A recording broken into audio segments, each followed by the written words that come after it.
Aujourd'hui, on va essayer de savoir ce qui se passe si on prend un Dodan à 130. C'est satané Dodan.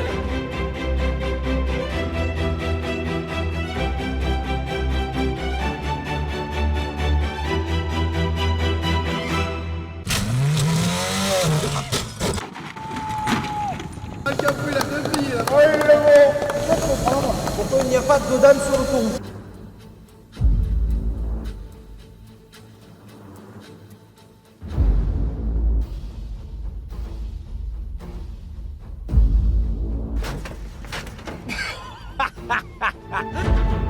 Vous pouvez encore arrêter cette connerie, d'accord?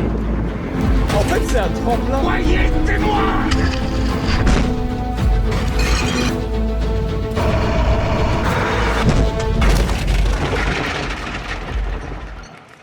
Bravo.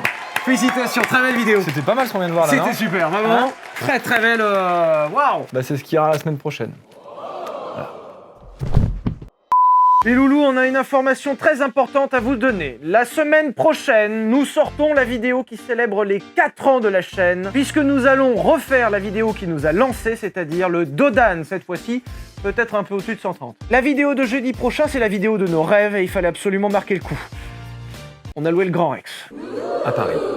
2500 places, mardi prochain, le 26 avril, donc 2 jours avant la sortie de la vidéo. 2500 loulous vont pouvoir les acheter en description. Donc nous, on sera sur la scène là, et là, il y a le Grand Rex. Faut se projeter là, hein. Là c'est la salle, là c'est le Grand Rex, il y a des balcons un peu partout. Hein. Parce qu'il y a 4 ans, effectivement, le Dodan, on l'a coulé dans un meuble de cuisine, dans mon garage. Là, on a réussi, grâce à vous, à avoir plus de budget pour réaliser la vidéo de nos rêves, en fait, sur ce Dodan. C'est exactement comme on aurait espéré le faire il y a 4 ans. Pise aéroport, Dodan réellement en bitume coulé au sol, 3 voitures avec 3 systèmes de suspension, des arceaux, des caméras dans tous les sens. Beaucoup trop vite aussi. Oui, Comme on aurait voulu, on a dit. Et vu que ça fait 2 ans qu'on veut vous voir, c'est vraiment l'occasion, avant le Merguez Tuning Show, de pouvoir vraiment faire un truc tous ensemble. pour vous présenter la nouvelle vidéo du Dodan, mais aussi débriefer de l'ancienne vidéo du Dodan, des surprises, des images que vous avez jamais vues, une FAQ, des surprises, une messe. T'as déjà dit des surprises.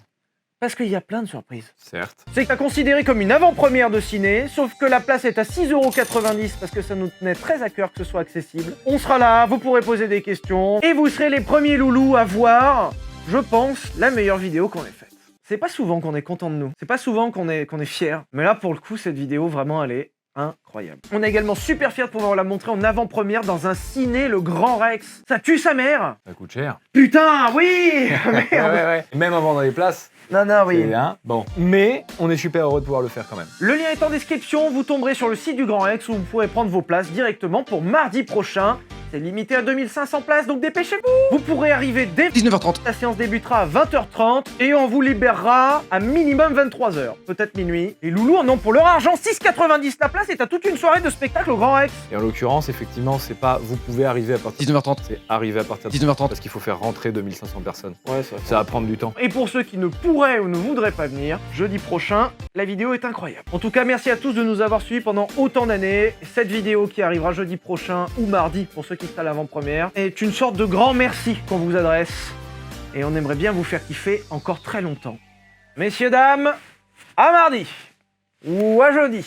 Ou à mardi, jeudi. Parce qu'il y a peut-être des gens qui sont venus à l'avant-première qui vont la re-regarder jeudi. J'espère bien, putain. Ouais, parce qu'en vrai, sinon ça fait 2700 vues de moins. Ouais, ça fait chier. Oh non, regardez, re-regardez la vidéo après, les gars. Ah oui. Même si vous avez pris votre place. Hein. Ah, j'espère bien. En plus, vous pourrez dire, là, j'étais là, ils m'ont expliqué en fait que bah là, quand ils ont fait ça, en fait, bah, après, il a sorti son sub et tout.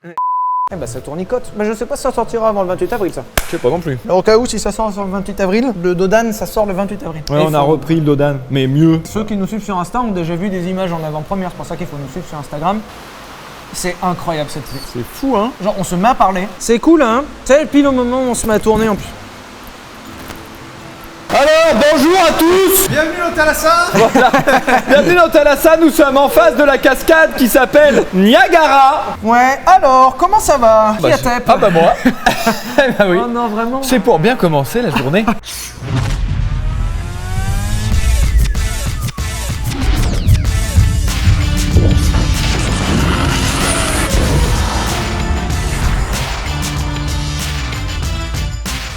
Aujourd'hui, bienvenue dans ce rack numéro 1 595 212. Ça fait très longtemps qu'on n'en a pas fait. Ouais. Alors, par contre, la dernière fois, on vous a demandé de poser vos questions sur l'internet. Vous avez été 2200 à commenter et à poser vos questions. Genre, ça fait beaucoup de questions. Alors, on ne répondra pas à tout. Il y a des parties un peu plus FAQ. Donc, on va répondre à tout ça. Comment on fait? Moi, j'ai choisi des questions. T'as choisi les tiennes de ton côté. Qu'est-ce qu'on fait? On fait un par un? Ouais, vas-y. C'est ça, Parce que pourquoi il y a Bob l'éponge en slibard dans ton téléphone, juste. J'ai trouvé ça sur Twitter et ça m'a beaucoup fait rire. Ah, qui bande en plus.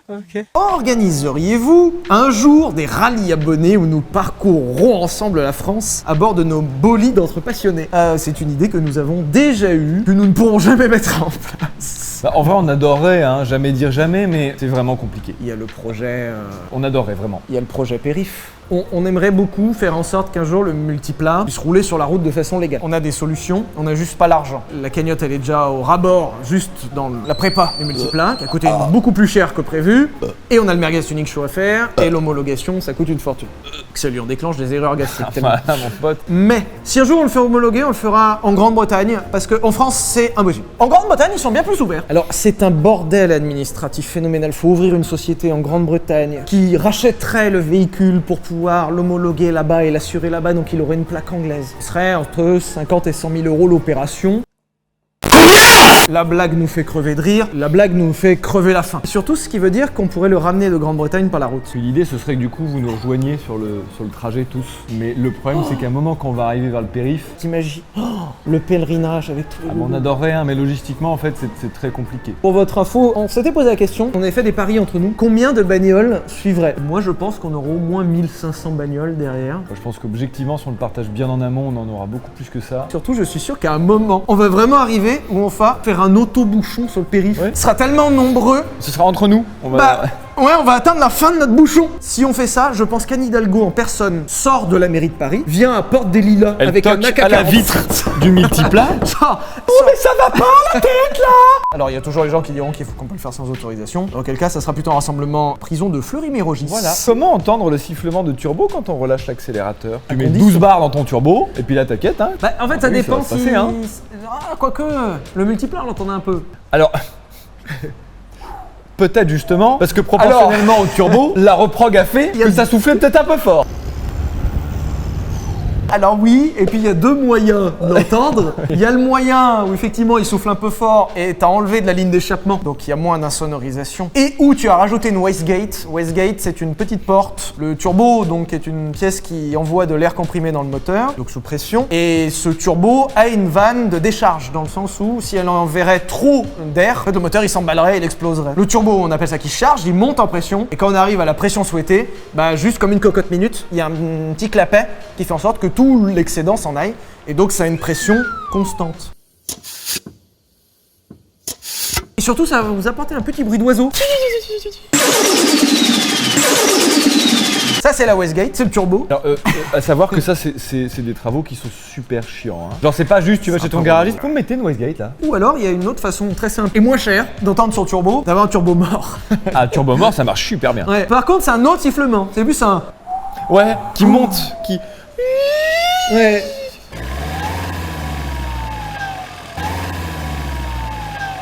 Ouais, et puis quand tu lâches le pied, ça fait on appelle ça le soupir du turbo, ça fait un... il a envie de crever. Donc quand vous relâchez le pied sur une voiture normale de série, ça fait... Ça fait... Mais oui, là, c'est un hibou. Ouais, j'arrive pas trop à le faire. 3, 4. Non, c'était de la merde. Combien d'épisodes tournés en avance vous prévoyez en moyenne sans qu'ils soient montés forcément? Vous est-il déjà arrivé d'abandonner un épisode complet? J'ai vraiment reçu un MP sur Insta, il était trop mignon. De quelqu'un qui me disait comment ça se passe. Vous tournez le mardi, vous faites le montage le mercredi, vous sortez le jeudi. Ça demande un peu plus de boulot quand même. On essaye de fonctionner avec beaucoup d'épisodes d'avance. Alors ça, c'est toi qui as apporté ça sur la chaîne. Parce que, en fait, il arrive très très souvent des imprévus. Déjà, il y a 2 ans, le confinement. À tout hasard, perdre son permis. Quand c'est la Hesse, c'est quand on est à moins de 5 vidéos d'avance. Pas en termes de montage, en termes de tournage. Juste tourner. Parce que les imprévus arrivent extrêmement vite. Et ça va corréler avec la deuxième partie de question. Vous êtes déjà-t-il arrivé d'abandonner des vidéos? Alors des fois, ça vous arrivait pour des raisons de qualité. Oui, genre le juste Vultec ça sur nous l'huile. plaît pas. Il est prêt, il y a un Vultec sur l'huile qui qui est prêt. Qui est monté, hein. Il est fini, hein. Vraiment. Sortira jamais. Et dernièrement, nous sommes allés en Suisse pour essayer la Pagani Huayra, pour essayer une Continental GT, et pour essayer également une Mercedes SLR McLaren, une F12 Tour de France. 599 GTO et un Bentayga W12. Ah ouais. Ce qui me fait beaucoup plaisir, c'est qu'on a fait la une d'un journal. Pas dans le bon sens. Parce que 2 youtubeurs prennent Genève pour un circuit. L'article est immonde. Genre, vraiment, un enfant de 4 ans aurait mieux écrit. Genre, ils ont inventé des trucs qui sont pas dans l'épisode. Mais littéralement. Genre, ils inventent des dépassements par la droite et du slalom dangereux. Il y en a vraiment pas. Il n'y en a pas et de toute façon, on n'en fait pas sur route ouverte. Faut faire moins de bruit. Swissman. Il y a Luc Oran qui me dit pourquoi les voitures de série ne sont pas équipées d'un arceau de sécurité. C'est pas l'idéal. Même le frama, c'est compliqué là-dedans. Alors, d'abord, stadale, dignidado. Je veux rigoler. Ah oui, monsieur Chabrier.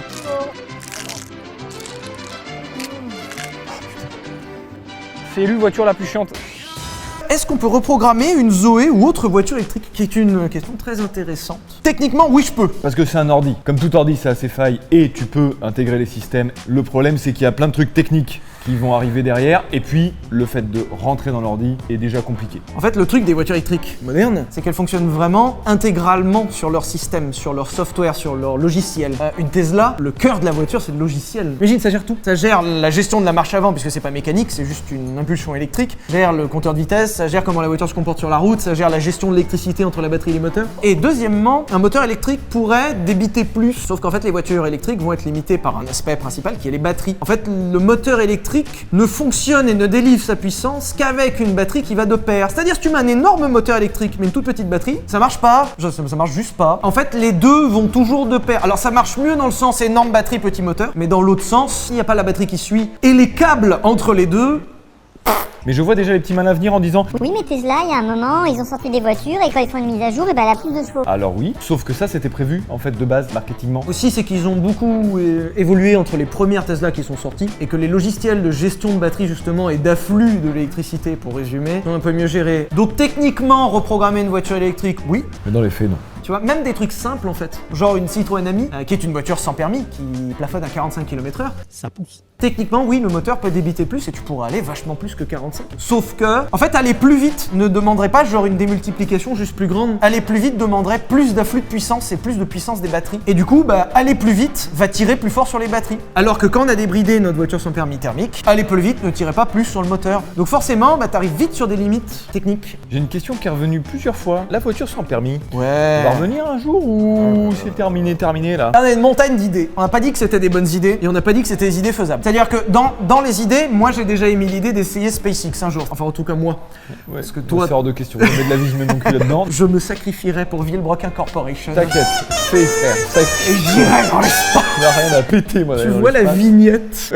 Et c'est Allez. SpaceX, on va dans l'espace. Non mais donc la voiture sans permis, vous inquiétez pas. Alors nous on aimerait bien qu'elle revienne. On a vraiment plein d'idées pour elle et notamment une peut-être en préparation si vraiment on y arrive. Moi j'aimerais bien qu'elle Mais- quitte ma place de parking. Ouais. Mais donc si on y arrive, vous inquiétez pas, vous aurez des nouvelles, hein, c'est comme tout. Bah, et puis si on n'y arrive pas, vous aurez des nouvelles aussi, hein. Et puis on aimerait bien vraiment finir le multiple. C'est Oui, vraiment, c'est la priorité de Multipla d'abord. Le projet voiture sans permis ne demandera pas un budget fou et une ingénierie folle. C'est un truc qu'on peut faire sans cagnotte. Donc on ferait le multiplat, pourquoi pas s'amuser avec la voiture sans permis et après on partirait sur un autre vrai projet comme le multiplat avec une cagnotte. Et du coup, oui, ça c'est en corrélation avec une question qui est beaucoup revenue. Ouais, c'est est-ce que du coup après le Multipla, vous avez autre chose ou c'est le néant complet, vous êtes des grosses merdes? C'était pas tout à fait formulé comme ça, C'est vrai. peut-être. Quand vous serez satisfait de voir que le Multipla a vu le jour et qu'il est incroyable, vous inquiétez pas, on a des trucs. On adore le concept du financement participatif. Ça permet de faire des choses exceptionnelles sans être très contraignant sur une personne. Et en plus, c'est fédérateur et ça vous permet de vous rencontrer et ça vous permet tous de vous identifier dans le projet et de faire un projet pour vous. Et le truc cool, c'est que même les gens qui participent pas peuvent quand même voir le projet. Donc tout est cool dans un financement participatif. Ne pensez-vous pas que revenir à des voitures plus légères type 205, mais avec des technologies moteurs de maintenant permettrait d'abaisser les consommations et donc d'être une alternative à la voiture électrique? Parce que du coup, elle est l'époque, les voitures des années 80 étaient des voitures qui de conception étaient très légères. C'est vrai qu'une 205 sur les petits modèles, tu étais à 850, 880 kg.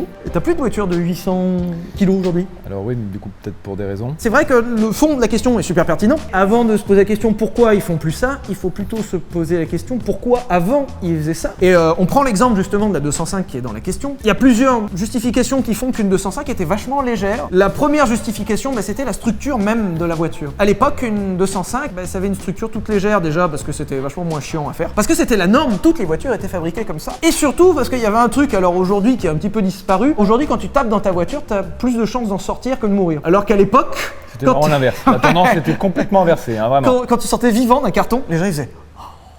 Alors que maintenant, il y a des voitures sur le marché dans lesquelles il n'y a pas eu de mort. Excellent exemple, l'année dernière, il n'y a pas eu un seul mort dans une Volvo dans le monde. Enfin, dans une Volvo moderne. Hein. Souvenez-vous que dans une 205, il n'y avait pas d'airbag. Mais pire que ça, il n'y avait pas de structure de déformation. Et pour vous donner un exemple un peu parlant, si je dis Euro NCAP, c'est un organisme européen de crash test, donc il teste la sécurité des voitures. Le score maximum étant 5 étoiles. Et attention, la première voiture de l'Euro NCAP à avoir eu 5 étoiles est Cocorico, la Renault Laguna en 2000. Car c'est la France, monsieur. Et donc à l'époque, la Renault Laguna était la voiture la plus sécuritaire. Cette voiture est à l'image de la France. Elle est indestructible. Pour vous donner un exemple, une voiture sortie un poil plus tôt, que je connais bien, qui n'a pas été construite dans l'espoir d'avoir des étoiles à Euro NCAP puisque ça n'existait pas, à savoir la Citroën Xantia. Exclusive. Qui a ce même test la même année a eu 1 étoile et demie. Alors ce qui est très drôle, c'est que la protection piéton, il y a Bah oui, zéro, oui. 0 oui, étoile. c'est une lame, le bordel. Oui. Avec le nez comme ça, mais à l'intérieur il y avait 1 étoile et demie qu'ils avaient déterminé par exemple dans une Xantia. Choc frontal à plus de 50, obligatoire, t'as plus de jambes. Et ça aujourd'hui, C'est plus tolérable. même des trucs externes, des ceintures à prétentionneurs ou juste des airbags. N'importe quelle voiture de base, typiquement la descendante de la 205, une 208, possède 8 airbags. On oublie qu'une 205 de base n'avait pas de direction assistée, tu n'avais pas de rétroviseur droit, c'était en option le rétroviseur droit, tu n'avais pas d'appui tête arrière, tu n'avais pas la radio évidemment, tu n'avais pas la clim, j'en parle même pas, et surtout, genre la pingrerie ultime, tu n'avais pas de couvercle de boîte à gants. C'est-à-dire que les versions de base avaient une boîte à gants ouverte, c'est un trou. En fait, toutes ces choses sont tellement devenues normales que plus personne, si tu mettais une voiture en vente sans toutes ces options, personne n'achèterait. Monsieur, voulez-vous un couvercle de boîte à gants sur votre 208 neuve? Aujourd'hui, je pense que vraiment, il se prend un coup de couteau le vendeur. Ouais, vraiment, ouais. Excusez-moi, un volant. J'ai une question qui vient d'un monsieur ou d'une madame qui s'appelle Loïc Gillard. Ouais, Là, ça sonne plus monsieur. Mais moi, je sais pas, hein. Ah bah Loïc, c'est certainement un bonhomme, oui. Je suis pas sûr. On ne sait jamais. Madame Loïc. Voilà. Y a pas une marque si, de... Bien sûr que si, c'est du Frampton, mon pote. Le fromage fouetté de Madame Loïc. Bon, Ah, yes. consomme-t-on plus en sur-régime ou en sous-régime? Je me rappelle qu'un moteur thermique, c'est surtout des tours minutes. C'est-à-dire qu'à chaque tour, on injecte de l'essence avec des pistons qui font boum boum. On l'expliquait, on l'a expliqué. Plus t'en demandes, plus faut que ça injecte. Sur régime, c'est-à-dire quand t'es à haut régime, ça va tourner vite. Et sauf qu'à chaque tour, t'injectes même un peu, même si t'es à 5% de la pédale, juste tu es obligé, à chaque tour, t'es obligé d'injecter. Un tout petit peu fois 6000 tours minutes, c'est toujours plus qu'un tout petit peu fois 2000 tours minutes. C'est comme cette daronne, hein, quand elle dit allez encore plus, forcément je donne tout. Ça demande de l'énergie. Bah, ça donne beaucoup Et d'énergie. ça consomme. Alors le sous-régime, ouais. effectivement, vous pouvez tenter de rouler à très très bas régime ou à sous-régime, puisque du coup notre équation, elle marche à l'inverse. Si tu mets un petit peu d'accélérateur et moins ça tourne vite, moins t'injectes. Oui, mais il y a un moment quand même où il y a quand même une notion d'inertie dans un moteur thermique, ce qui fait qu'on ne peut pas trop descendre. Enfin, techniquement tu peux, par contre ça va vibrer. Donc le sous-régime c'est simple, comment on est en sous-régime, c'est quand ça vibre. Genre que la voiture elle galère, tu vois. C'est du sous-régime. J'ai bien fait le sous-régime. J'ai bien aimé. Je suis expert sous-régime. Non, Bonjour. mais tu es expert en bruit mécanique, je trouve. Ouais.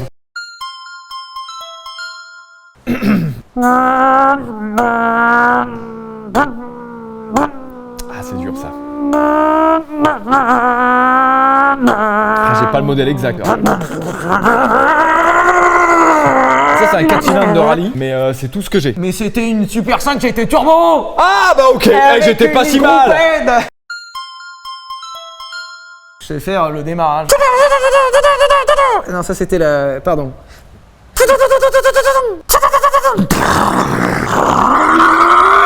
Pardon, voilà. Ouais, oui, là. Je crois, c'est un gros moteur. Sur régime, non? C'est le tard. Ouais, ah oui, rupteur. Je vais faire un truc électrique que t'éteins aussi. Toi, t'habitais à Tchernobyl directement, Ouais, en fait. Ok. c'est moi. Ça coûte vachement moins cher en électricité. Tu m'étonnes. Faut répondre à la question peut-être à un moment. Oui, Ouais. ce régime, ce qui est juste chiant, c'est que ça va mettre des grosses vibrations avec de la force dans des éléments qui sont pas forcément prévus pour. Genre dans les cardans, dans les roulements, dans les rotules, dans la boîte. Ça peut cogner dans des éléments qui font que si tu exagères et que tu le fais trop souvent, au bout d'un moment, tu peux avoir des problèmes chiants. Entre sous-régime et bas régime, quand ça ne vibre plus, la nuance est infime en termes de consommation, et juste bas régime, quand ça vibre plus, c'est juste mieux, en fait. Ouais, j'ai une petite question. Ça fait Oh, bah, quoi, ça fait quoi d'avoir le plus grand sexe de France? Bah écoute, je te répondrai que ça me permet de jouer avec vos darons. SOS Wistiti. J'allais Ouais, plutôt voilà. dire pic pirate. Ah bah Big Pirate aussi, mon copain. Ouais, ça peut aider, ouais. Docteur Maboule. Moi, je joue à Docteur Maboule, parce qu'il faut pas toucher les bords. C'est nul! Faut avoir Oui. un petit sexe, mais Bah oui. moi ça me pose pas de problème. Jamais je l'ai entendu sonner. Je suis bon à Docteur Maboule. Merci de nous avoir regardé. Pensez à vous abonner à cette chaîne YouTube, c'est très important. On vous remettra un post très bientôt pour vous redemander d'autres questions, ou alors on tournera sur les questions qui sont déjà là parce que vous avez vraiment été très nombreux. Exactement, donc ça fait vraiment plaisir de vous avoir et de vous lire, que ce soit en commentaire, sur Instagram ou même sur d'autres divers réseaux sociaux, nous permettant de discuter avec les personnes les plus humbles et les plus gentilles d'entre vous. Et puis abonnez-vous, le pouce et puis le commentaire, c'est fait pour ça. Voilà. Et bah bisous.